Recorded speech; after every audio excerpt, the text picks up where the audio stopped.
Blackstone Audio presents Showbiz Politics, Hollywood in American Political Life by Kathryn Cramer Brownell. This book is read by Pam Ward. Introduction. Put on a show. Almost 70 years before the movie star Arnold Schwarzenegger launched a successful 2003 campaign for the California governorship on The Tonight Show, and used famous movie phrases like "Hasta la vista, baby" as his political slogans, another California gubernatorial drama played out over the airwaves, on newsreels, and in the printed press to captivate the nation for its entertainment value and political novelty.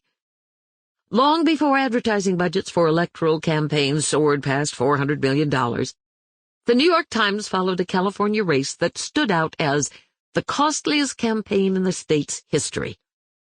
Decades before Ronald Reagan's 1980 election to the presidency showcased how acting skills and political networks honed in Southern California could pave the path to the White House, journalists penned the fantastic and shocking story of how a political campaign on the West Coast had turned into a movie set.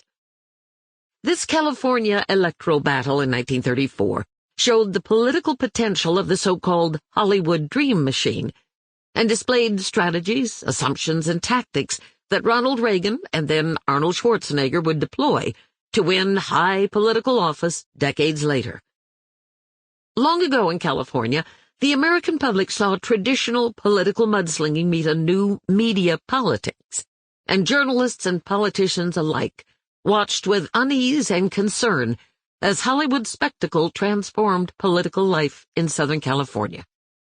Pitted against one another in this 1934 gubernatorial election were show business professionals with celebrity appeal and an intimate knowledge of how to sell a particular message through the silver screen. During the political conflict that unfolded, the players involved understood that success depended on media perceptions of who was the villain and who was the hero.